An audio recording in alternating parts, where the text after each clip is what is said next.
दोस्तों, मैं आज जिस घटना का जिक्र करने जा रहा हूँ ये बहुत रहस्यमय और बहुत आश्चर्यचकित करने वाला घटना होती है कि एक महज 19 साल की लड़की होती है जो अपने 17 दोस्तों के साथ एक साथ बर्थडे पार्टी को सेलिब्रेट करने जाती हैं। और उस जो बर्थडे पार्टी होती है सभी 17 लड़के और वो सिर्फ अकेली लड़की होती हैं जो बर्थडे पार्टी को सेलिब्रेट करते हैं। लेकिन जब सवेरे होता है तो उस लड़की की लाश मिलती है। दोस्तों, जब लाश मिल जाती है तो ये बहुत चौंका देने वाली घटना होती है। जब मामला पुलिस तक पहुंच जाता है और उस लड़की की जब पोस्टमार्टम रिपोर्ट की जाती है तो उस पोस्टमार्टम के अंदर उसके जो जांच आती है जो 17 लड़कों से डीएनए मैच कराया जाता है। दोस्तों, उस लड़की के साथ आखिरकार रात को क्या हुआ था जिसके कारण उस लड़की की आखिरकार लाश मिलती है, और उस लड़की के साथ कैसे दुष्कर्म हुआ, उसके साथ किस किसने संबंध बनाए और कितनी तरीके से हैवानियत की और उसको किसने शराब पिलाई। क्योंकि उसकी जो पोस्टमार्टम रिपोर्ट होती है उसके अंदर वो आता है कि लड़की ओवरडोज शराब पी रखी थी जिसके कारण से उसका हार्ट फेल हो गया। और उसकी पोस्टमार्टम रिपोर्ट में ये आती है कि उस लड़की का दिल एक लड़के का होता है क्योंकि उसके अंदर जो हार्ट होता है उसको ट्रांसप्लांट कर दिया जाता है। बहुत चौंका देने वाली घटना, वीडियो को आप अंत तक बिल्कुल देखना जो बहुत हैरान और परेशान कर देने वाला है। दोस्तों, वीडियो को बिना स्किप किए पूरी घटनाक्रम शुरू से अंत तक देखना कि आज के ज़माने के अंदर कैसे कैसे घटनाक्रम होता है। जय हिंद, जय भारत। मैं लोकेश स्वागत करता हूं हमारी क्राइम स्टोरी शो में। दोस्तों, मैं आपसे रिक्वेस्ट करता हूं कि अगर आप चैनल पे नए हो तो चैनल को सब्सक्राइब कर दीजिए जिससे कि हमारा नेक्स्ट वीडियो पहले आपके पास पहुंच सके और इस तरह की घटनाक्रम आप देख सकें। दोस्तों, आज की ये घटनाक्रम महाराष्ट्र का पुणे शहर की होती हैं कि एक महज 19 साल की सनम हसन नाम की लड़की होती हैं जो पढ़ने में बहुत होनहार होती हैं। वैसे तो दोस्तों सनम हसन के परिवार बहुत खुशहाल और अमीर घराने की होती हैं, लेकिन सनम हसन अपने आप में काबिलियत और सक्सेस होने की एक अलग ठान थी। वो अपने आप को कुछ आत्मनिर्भर बनना चाहती थी, तो वो महाराष्ट्र से पुणे आ जाती हैं और अपना कुछ फैशन डिज़ाइन का कुछ कोर्स करने की यहाँ तैयारी ठान लेती हैं। दोस्तों, वो दिखने में बेहद खूबसूरत लड़की थी, उसकी महज 19 साल होती हैं। वो अपनी कॉलेज की सेकेंड ईयर में पढ़ाई करती थी और उनके परिवार भी एक खुशहाल परिवार होता है। दोस्तों, एक रात की बात होती है, 2 अक्टूबर 2012 की बात होती है कि एक उनके पिताजी उनके पास पहुंचते हैं सनम हसन के पास क्योंकि उस दिन उसका बर्थडे होता है। अब जैसे ही उनके माता पिता पूरे दिन शॉपिंग करते हैं, बाजार में घूमते हैं और पूरे दिन वो बेटी अपने माता पिता के साथ रहती हैं। लेकिन दोस्तों, जैसे ही शाम होती है सनम हसन अपने माता पिता को अपने कमरे के अंदर वहाँ छोड़ देती हैं और वो बताती हैं कि जो उनके साथ जॉब करते थे कहीं दोस्त और उनका जो क्लासमेट होते हैं वो अपने एक बर्थडे पार्टी रखा गया था जो सेलिब्रेट करना हो रहे थे। उसके अंदर 17 लड़के थे और अकेली वो सनम हसन नाम की लड़की थी जिसका बर्थडे होता है। दोस्तों, सनम हसन अपने माता पिता को बोल के जाती हैं कि जो मेरे फ्रेंड और मेरे साथी हैं वो मेरी पूरी पार्टी का अरेंजमेंट किया है और मुझे इनवाइट करके हैं और मुझे वहाँ जाना है। तो उनके माता पिता वो घर पे रुक जाते हैं और उस सनम हसन को उस पार्टी के अंदर भेज दिया जाता है। दोस्तों, जैसे ही सनम हसन वहाँ पहुँचती हैं और उनके दोस्त होते हैं 17 जो पूरी शराब पार्टी रखी गई थी और वहाँ पे फुल तरीके से एंजॉय चल रहा था, एंटरटेनमेंट चल रहे थे।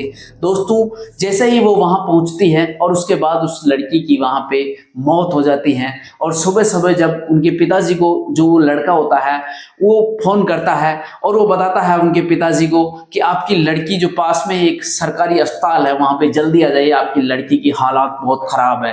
तो दोस्तों, जैसे ही उनके माता पिता दौड़े दौड़े इमरजेंसी वार्ड में पहुंचते हैं और जैसे ही इमरजेंसी वार्ड में पहुंचते हैं देखते हैं तो उनकी बेटी की मौत हो जाती है और उनके सामने डेड बॉडी देखते हैं उनके माता पिता के पैरों तले जमीन खिसक जाती हैं। दोस्तों, ये घटना बहुत अपने माता पिता से सहा नहीं जा रहा था। आखिरकार मेरी बेटी का बर्थडे था, कितनी खुश थी और पूरे दिन मेरे साथ थी, लेकिन मैंने उनको जाने दिया और आज़ादी दी और आज मौत के घाट उतर गई। दोस्तों, उसके बाद पुलिस मुकदमा दर्ज करती हैं और पोस्टमार्टम रिपोर्ट के लिए भेज दी जाती हैं।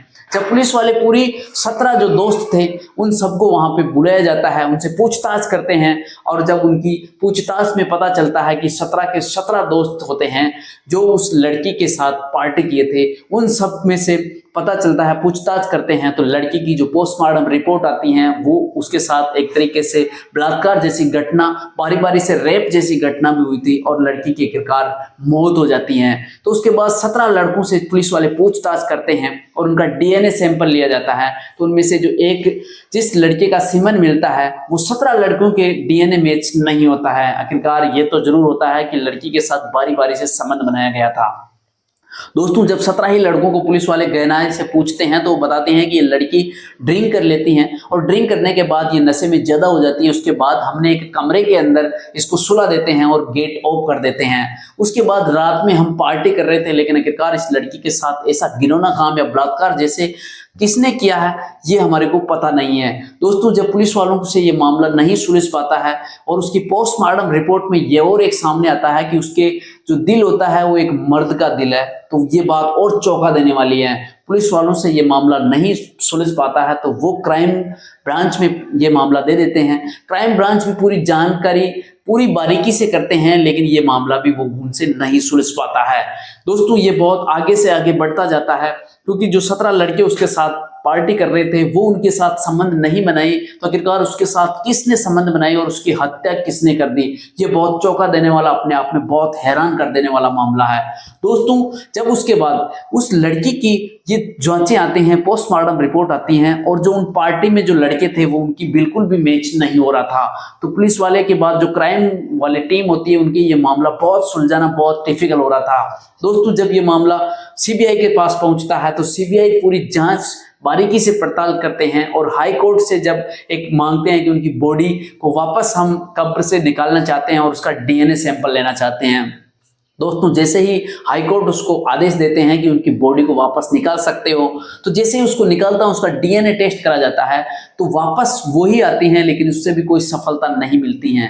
दोस्तों ये बहुत ही अनसुलझा मामला है और आखिरकार कैसे उस लड़की के साथ रात दिन तक घिनौना काम हुआ, बारी बारी से उसके साथ संबंध बनाए गए और उसके साथ टॉर्चर किया और आखिरकार उसकी हत्या कर दी गई, जो बहुत हैरान कर देने वाला आज भी ये रहस्यमय घटना है। सनम हसन की जो बॉडी होती है उसको वापस जब पोस्टमार्टम किया जाता है, वहां पे एक नियम होता है कि एक वीडियोग्राफी की जाए, लेकिन वीडियोग्राफी के टाइम उस टाइम जो डॉक्टर्स होते हैं वो लापरवाही के कारण वीडियोग्राफी नहीं होती है।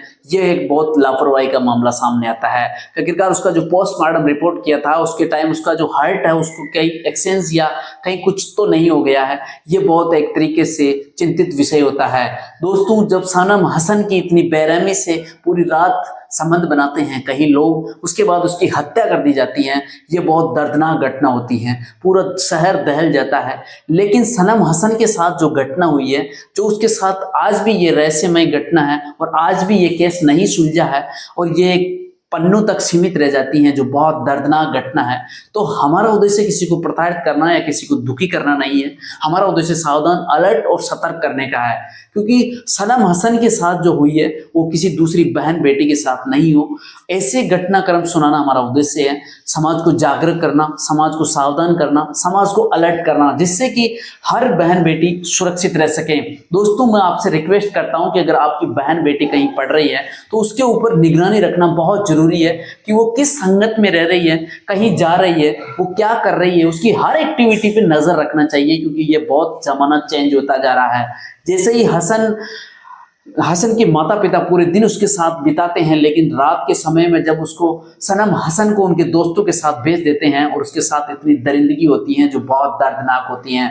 दोस्तों वीडियो कैसा लगा और उसके साथ आखिरकार अपने दिमाग से बताइए कि अपनी राय बताइए कि आखिरकार उसके साथ बारी बारी से संबंध किसने बनाए। जब 17 दोस्त थे उन्होंने कोई संबंध नहीं बनाए थे, उनमें उनका किसी का डीएनए मैच नहीं हुआ था, तो आखिरकार उसके साथ बलात्कार और बारी बारी से संबंध बना के उसकी हत्या किसने कर दी, यह बहुत चिंतित विषय है। और उसकी पोस्टमार्टम रिपोर्ट में तो यह आता है कि ओवरडोज ड्रिंक करने के कारण उसकी हत्या हो गई, हार्ट फेल हो गया। ये बहुत एक तरीके से चिंतित विषय है। आपकी राय कमेंट सेक्शन में हमें जरूर बताना और चैनल पे नए हो तो चैनल को सब्सक्राइब कर लीजिए। मिलते हैं आपको किसी और घटना के साथ, जब तक आप सावधान, अलर्ट और सतर्क रहिए। जय हिंद, जय भारत।